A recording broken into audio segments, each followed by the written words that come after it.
आपके साथ दिव्या। तो आइए एक नजर डालते हैं 25 बड़ी खबरों पर। 25 बड़ी खबरों में सबसे पहले बात करेंगे भारतीय रिजर्व बैंक की। भारतीय रिजर्व बैंक ने 5 दिसंबर 2025 को मॉनेटरी पॉलिसी बैठक के बाद बड़ा फैसला लिया है। गवर्नर संजय मल्होत्रा ने रेपो रेट 0.25% की कटौती की घोषणा की है। इसके बाद रेपो रेट घटकर 5.25% हो गया है, जिसके कर्ज सस्ता हो गया है। ये 2025 में चौथी बार है जब आरबीआई ने ब्याज दरों में कटौती की है। पहले फरवरी, फिर अप्रैल, फिर जून और कटौती की जा चुकी है। इस फैसले से होम लोन, कार लोन और पर्सनल लोन की ईएमआई पर राहत मिलेगी। आरबीआई ने कहा कि अर्थव्यवस्था को गति देने के लिए ये कदम आवश्यक है। आईएमपीसी ने के सभी सदस्यों ने कटौती के पक्ष में अपना वोट दिया। बैठक पे 3 से 5 दिसंबर के बीच मुंबई में आयोजित की गई थी। विशेषज्ञों के मुताबिक मुद्रास्फीति की काबू पाने आने से ये राहत संभव हो पाई है।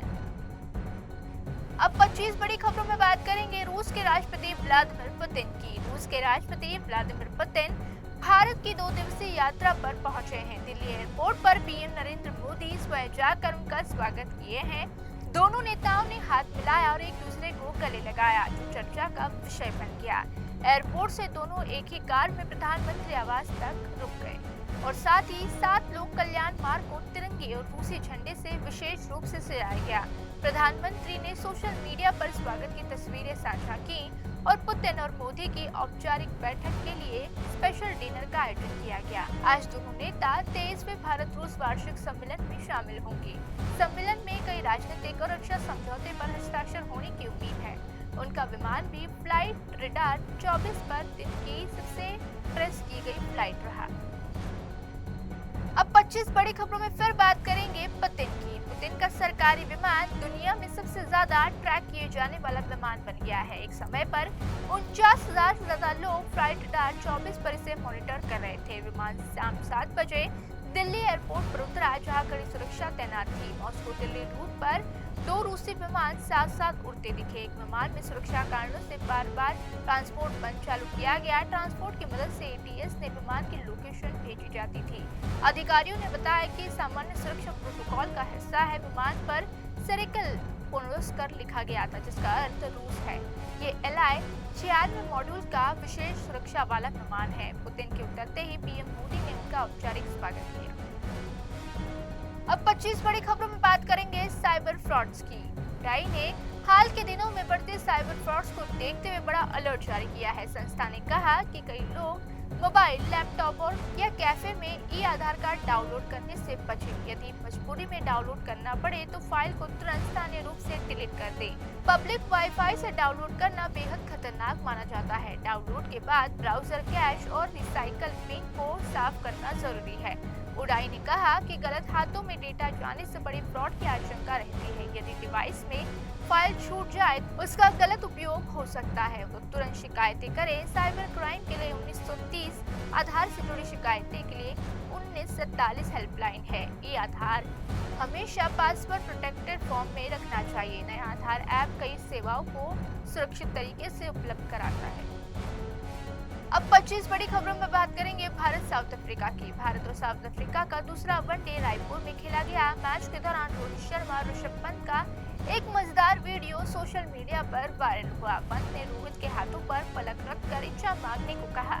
रोहित ने हंसते हुए पलक उड़ाई और इच्छा पूरी होने की बात कही। कमेंटेटर ने मजाक में कहा कि शायद रोहित ने 2027 वर्ल्ड कप की दुआ मांगी है। रोहित हाल के दिनों में शानदार फॉर्म में है।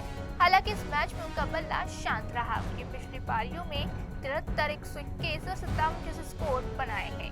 T20 और टेस्ट संन्यास के बाद अब वो सिर्फ वनडे खेलते हैं। 2027 वर्ल्ड कप के उनके खेलने की उम्मीद जताई जा रही है। विराट कोहली भी केवल वनडे फॉर्मेट पर फोकस कर रहे हैं। अब 25 बड़ी खबरों में बात करेंगे उत्तराखंड की। उत्तराखंड के चंपावत में एक बोलेरो 200 मीटर गहरी खाई में गिर गई। दुर्घटना सुबह करीब 2:30 बजे के करीब हुई, जब वाहन बारात से लौट रही थी। हादसे में 5 लोगों की मौके पर मौत हो गई और 5 लोग गंभीर रूप से घायल हो गए। एसडीआरएफ, पुलिस और फायर टीम ने रेस्क्यू ऑपरेशन चलाया। घायलों को लोहाघाट अस्पताल में भर्ती कराया गया। जिलाधिकारी ने अस्पताल को बेहतर इलाज सुनिश्चित कराने को कहा।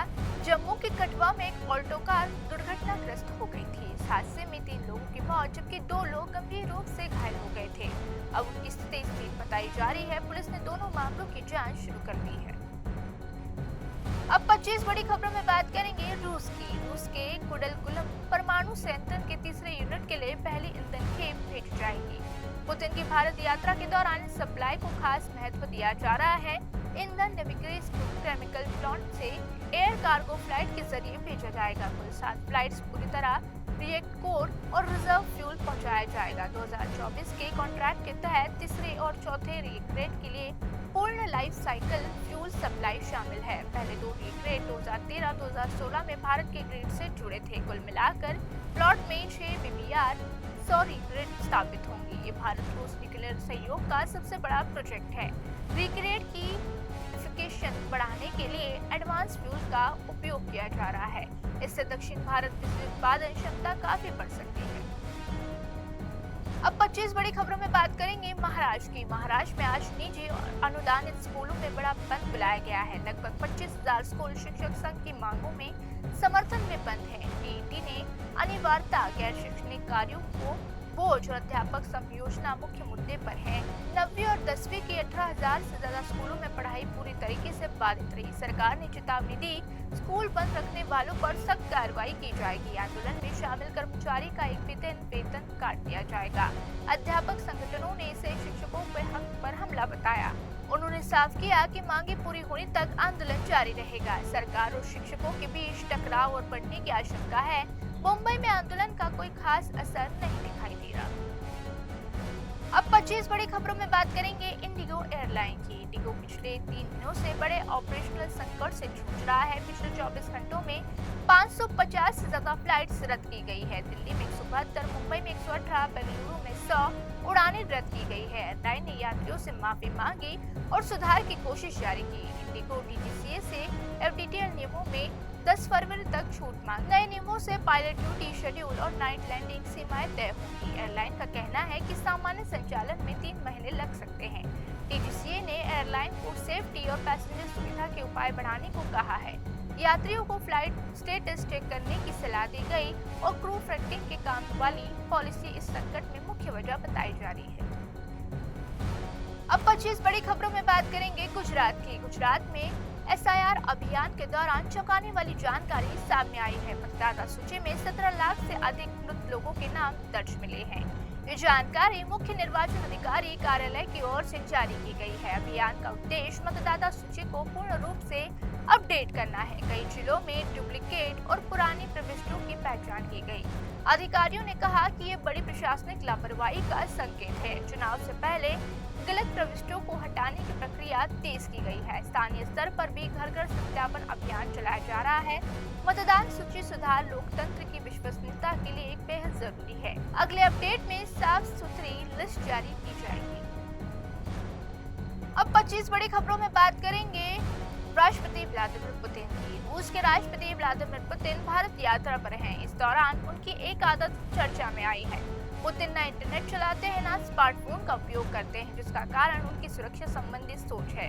एक प्रेस मीट में उन्होंने कहा कि इंटरनेट जड़ी अमेरिका CIA से जुड़ी है। उनका मानना है कि ये ऐसा मंच है जहां वैश्विक गतिविधियों की निगरानी आसानी से हो सकती है। एडविन स्टूडियो ने खुलासे में कहा है कि उनकी आशंकाओं को और भी मजबूत किया गया। स्वीडन ने बताया कि अमेरिकी एजेंसियों ने बड़े टेक कंपनियों के जरिए लोगों पर नजर रखती है। पुतिन को लगता है कि इंटरनेट की कमजोरियों से राष्ट्रीय सुरक्षा प्रभावित हो सकती है। वो लंबे समय से रूस का स्वतंत्र और आंतरिक नियंत्रण वाला इंटरनेट सिस्टम चाहते हैं।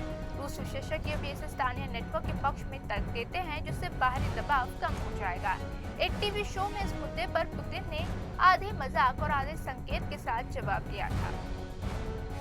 अब 25 बड़ी खबरों में बात करेंगे मुंबई की। मुंबई के अंधेरी पुलिस स्टेशन ने पिता पुत्र की रियल एस्टेट कंपनी पर बड़ी कार्रवाई की है। मामला जोगेश्वरी ईस्ट के पुनर्विकास परियोजना से जुड़े निवेश घोटाले से संबंधित है। कुल 18 निवेशकों से लगभग 31 करोड़ रुपए और 18% रिटर्न नाम पर वसूली किए गए। गुजरात के व्यापारी महेश दोषी ने शिकायत दर्ज कराते हुए पूरा घटनाक्रम बताया। मार्च 2021 में कंपनी ने दोषी को बड़े प्रोजेक्ट में तुरंत फंड की जरूरत बताई।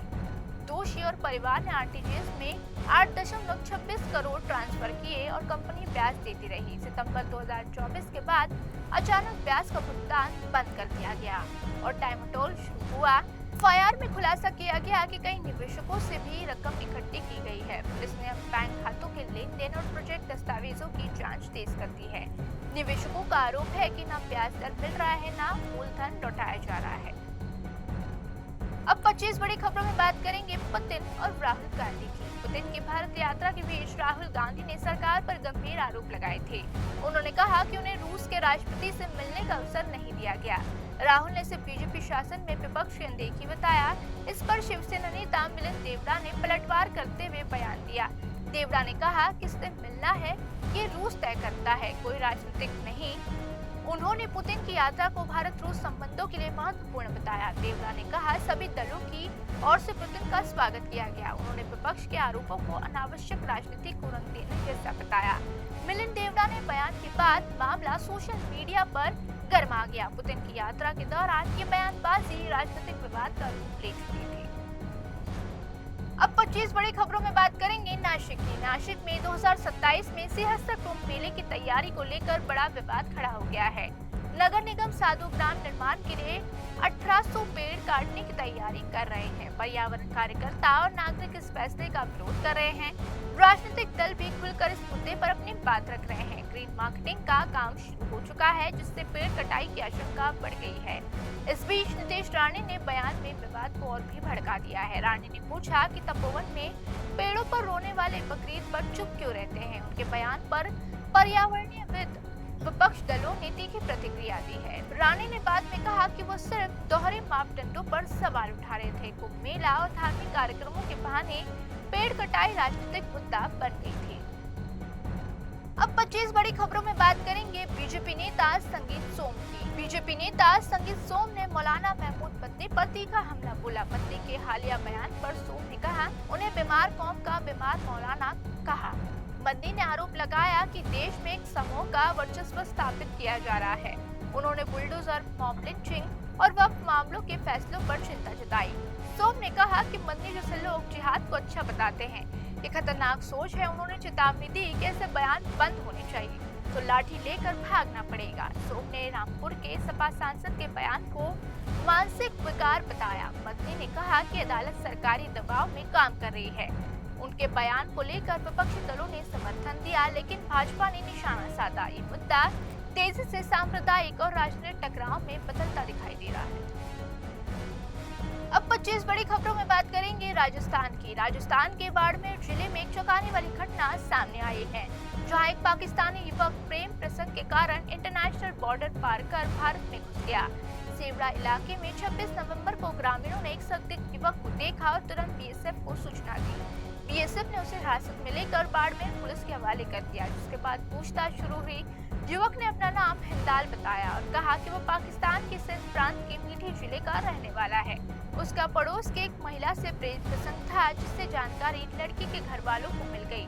परिजनों ने उसके खिलाफ मुकदमा दर्ज कराया और जिससे बचने के लिए वो सीमा पार भारत में आ गया। हिंदाल लगभग 300 मीटर भारतीय सीमा से घुसकर एक खेत के गायों के बाड़े में छिपा हुआ था। पुलिस ने बताया युवक के पास कोई संदिग्ध सामान नहीं मिला और न ही कोई राष्ट्रपति गतिविधि सामने आई। बाड़मेर एसपी ने कहा औपचारिक प्रक्रिया के बाद उसे वापस पाकिस्तान भेज दिया जाएगा। ये मामला ही नहीं है, इससे पहले भी प्रेम प्रसंग के चलते युवक बॉर्डर पार कर पाकिस्तान या भारत पहुंचे। अब 25 बड़ी खबरों में बात करेंगे झारखंड की। झारखंड के धनबाद जिले के केंदुआ इलाके में बुधवार दोपहर अचानक गैस रिसाव होने से हड़कंप मच गया। इस घटना में अब तक 2 महिलाओं की मौत हो चुकी है, जिनकी पहचान ललिता देवी और प्रियंका देवी के रूप में हुई है। लगभग 24 लोग बीमार पड़ गए। उन्हें उल्टी और चक्कर, बेचैनी की शिकायत के बाद अस्पताल में भर्ती कराया। स्थानीय लोग बताते हैं कि ये इलाका भूमिगत कोयले में लगी आग के कारण डेंजर जोन घोषित किया गया है। डिप्टी कमिश्नर आदित्य रंजन ने जांच के लिए कमेटी का गठन भी किया और प्रभावित लोगों को राहत उपलब्ध कराने के निर्देश दिए। 2 महिलाओं की मौत के बाद स्थानीय लोग सड़क पर उतर गए और विरोध प्रदर्शन भी किया। इससे पहले सितंबर में धनबाद के बाघमारा कतरास क्षेत्र में जमीन धंसने से 6 मजदूरों की भी मौत हुई थी। भू धंसना और अग्निशमन क्षेत्रों में रहने वाले लोगों को जिंदगी हर पल दाव लगाती है। अगस्त में केंदवा में गुंडर एरिया में भी एक महिला के पैर के नीचे जमीन धंस गई थी, लेकिन उसे सुरक्षित बाहर निकाल लिया गया। ऐसे डेंजर जोन वाले इलाके में स्थानीय लोगों के लिए खतरे लगातार बढ़ते जा रहे हैं। अब 25 बड़ी खबरों में बात करेंगे पुणे की। पुणे के एक स्पेशल कोर्ट ने लोकसभा में नेता प्रतिपक्ष और कांग्रेस नेता राहुल गांधी को नसीहत दी है कि उन्हें किसी फाइनल आदेश पर टिप्पणी नहीं करनी चाहिए। आदेश हिंदुत्व विचारक विनायक दामोदर सावरकर के बारे में उनकी कथित टिप्पणी से जुड़ा है। मानहानि केस में सुनाया गया। कोर्ट ने कहा कि ऐसे किसी आदेश पर टिप्पणी करना अनुचित है, जिसे चुनौती दी गई। राहुल गांधी के वकील मिलिंद पवार ने याचिका में आरोप लगाया कि सत्यवर्ती सावरकर ने 2023 में समन जारी करने का आदेश जन अनावश्यक दबाव और एजेंसी माहौल में हासिल किया। सत्यवर्ती सावरकर ने पोते की ओर से एडवोकेट संग्राम कोटकर ने इस याचिका पर आपत्ति जताई। कोर्ट ने कहा, पहले ही जज ने सभी सबूतों को देखने के बाद आरोप के खिलाफ समन जारी किया। जज अमोल ने एस शिंदे माना कि राहुल गांधी की अर्जी कोर्ट के काम करने के तरीके पर शक पैदा करती है। मजिस्ट्रेट ने स्पष्ट किया कि अगर कांग्रेस नेता को समन जारी करने में कोई शिकायत है तो ये सही कोर्ट में चुनौती दी जानी चाहिए। कोर्ट ने ये आदेश केस की निष्पक्षता और न्यायिक प्रक्रिया की मर्यादा बनाए रखने के लिए दिया। इस फैसले के बाद राहुल गांधी उनके वकीलों से सावधानी बरतने और अदालतों के आदेशों का सम्मान करने की चेतावनी दी। अब 25 बड़ी खबरों में बात करेंगे बिहार की। बिहार लोक सेवा आयोग बीपीएस सहायक शिक्षा विकास अधिकारी ने भर्ती 2025 के लिए लिखित परीक्षा की तारीखों की ऐलान कर दिया है। आयोग ने ऑनलाइन आवेदन प्रक्रिया फिर से शुरू करने का नोटिस भी जारी किया। जो अभ्यर्थी अभी तक आवेदन नहीं कर पाए उन्हें 12 दिसंबर 2025 तक bps.bihar.gov.in जाकर आवेदन कर सकते हैं। कुल 935 पदों के लिए जनवरी 2026 में आयोजित किया गया परीक्षा 3 चरणों में यानी 10, 11, 12, 13, 15 और 16 जनवरी 2026 को संभावित है। एग्जाम राज्य भर के विभिन्न परीक्षा केंद्रों पर होगी। अभ्यर्थियों को वेबसाइट पर जाकर रजिस्ट्रेशन फॉर्म भरना, दस्तावेज अपलोड करना और फीस जमा करना, सबमिट करना होगा। और साथ ही बीपीएस के आधिकारिक नोटिफिकेशन, पुराने विज्ञापन भी वे देख सकते हैं। अब 25 बड़ी खबरों में बात करेंगे महाराष्ट्र के उप मुख्यमंत्री अजित पवार के बेटे जय पवार की। महाराष्ट्र के उप मुख्यमंत्री अजित पवार के बेटे जय पवार और ऋतुजा पाटिल का शाही विवाह 4 से 7 दिसंबर के बीच बहरीन में होने जा रहा है। शादी की भव्य तैयारियां चल रही है, लेकिन राजनीतिक हलकों में चर्चा है कि पवार परिवार में सब कुछ ठीक नहीं है। कई बड़े सदस्य शादी में शामिल नहीं होंगे, जिसमें अजित पवार के छोटे भाई श्रीनिवास पवार, उनकी पत्नी शामिल है। शरद पवार, उनकी पत्नी प्रतिभा पवार और सुप्रिया सुले भी बहरीन नहीं जाएंगी, जिससे राजनीतिक गलियारों में सवाल उठे हैं। 400 विशेष मेहमानों को आमंत्रित किया गया, जिसमें अगली पीढ़ी के सदस्य जैसे योगेंद्र पवार, उनकी पत्नी शामिल होंगी। सुप्रिया सुले की बेटी रेवती सुले भी समारोह में मौजूद होगी, लेकिन ज्येष्ठ सदस्यों की गैर मौजूदगी चर्चा का केंद्र बन गई है। पिछले अनुभवों से पता चलता है कि परिवार के भीतर राजनीतिक मतभेद और निजी तनाव के संकेत मिल रहे हैं। शादी केवल अजित पवार के गुट के कुछ नेता जैसे प्रफुल्ल पटेल, सुनील तटकर शामिल होंगे। इससे सवाल उठता है कि क्या ये महज कार्यक्रम टकराव है या परिवार और इनसे भी दरार पड़ गई है। दोनों गुटों की ओर से आधिकारिक बयान नहीं आया, लेकिन गैर हाजिरी राजनीतिक संकेत और अधिक उजागर करती है। अब 25 बड़ी खबरों में बात करेंगे राष्ट्रपति व्लादिमीर पुतिन की। रूसी राष्ट्रपति व्लादिमीर पुतिन का राष्ट्रपति भवन में किस तोपों की सलामी और गार्ड ऑफ ऑनर के साथ भव्य स्वागत किया गया। पुतिन के साथ 7 मंत्रियों का प्रतिनिधिमंडल भी आया है। वो जल्द ही राजघाट जाकर महात्मा गांधी को श्रद्धांजलि देंगे। प्रधानमंत्री मोदी के साथ उनकी 2 अहम बैठकें हैं, जिनमें एक बंद कमरे में होंगी। दोनों नेताओं की द्विपक्षीय मुलाकात भारत और रूस के बीच 25 से अधिक समझौते पर मोहर लग सकती है। दौरे को लेकर दोनों देशों में व्यापार, ऊर्जा और सुरक्षा क्षेत्र में सहयोग बढ़ाने की योजना बनाई गई। यात्रा दोनों देशों के राजनीतिक और आर्थिक रिश्तों को मजबूत करने का अवसर मानी जाती है। पुतिन के स्वागत, औपचारिक समारोह और सुरक्षा उच्च इंतजाम किए गए। यात्रा के दौरान मीडिया और राजनीतिक गलियारों में भी नजरें दोनों नेताओं पर थी। विदेशी नीति विशेषज्ञ इसे भारत रूस रणनीतिक साझेदार का अहम संकेत मानते हैं। इस दौरे से क्षेत्रीय सुरक्षा और वैश्विक रणनीति संतुलन पर असर पड़ेगा।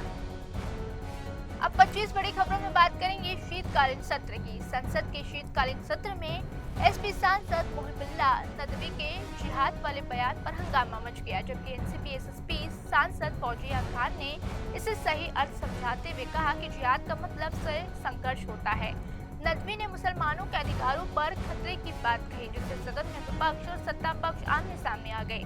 फौजिया खान ने दिल्ली के जहरीले हवा और प्रदूषण पर चिंता जताते हुए कहा कि सरकार उन पर चर्चा कर ही नहीं रही। उनका कहना था कि उद्यमियों पर नियंत्रण न होने से वायु प्रदूषण बढ़ रहा है, लोगों का स्वास्थ्य खतरे में है। सांसदों की ये बहस सामाजिक और जनजीवन से जुड़े महत्वपूर्ण मुद्दों को उजागर करती है।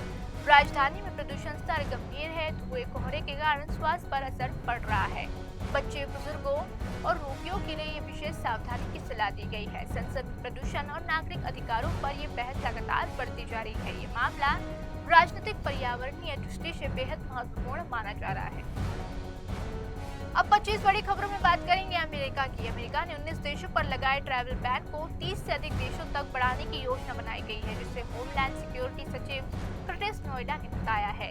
उन्होंने कहा कि नई सूची में किन देशों में जोड़ा जाएगा इसकी पुष्टि अब तक नहीं की गई है, लेकिन तेल और पहचान सुनिश्चित करने वाले देशों को ही प्रवेश मिलेगा। ये कदम व्हाइट हाउस के पास हाल ही में हुए नेशनल गार्ड गोलीबारी के बाद उठाया गया है। बताया जा रहा है ये कदम सुरक्षा उपायों का हिस्सा भी है। ट्रंप प्रशासन ने पहले से 36 देशों पर विचार कर रहा है।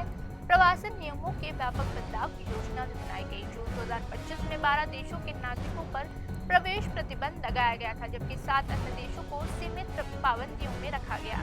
प्रशासन का कहना है कि विदेशी आतंकवादियों और सुरक्षा खतरों से अमेरिका को बचाने के लिए जरूरी है। ट्रैवल बैन प्रवासियों और पर्यटकों दोनों पर लागू होगा। अधिकारियों ने पूर्ववर्ती शरण और ग्रीन कार्ड मामलों पर समीक्षा के आदेश दिए हैं। ये मामला निर्णय अमेरिकी अंतर्राष्ट्रीय सुरक्षा नीति में बड़ा बदलाव करता है। अब 25 बड़ी खबरों में बात करेंगे गाजा पट्टी की। गाजा पट्टी में हमास विरोधी नेता यासिर अबू शबाब की हत्या कर दी गई, जो इजराइल समर्पित मलेशिया पॉपुलर फोर्सेस समूह के कमांडर थे।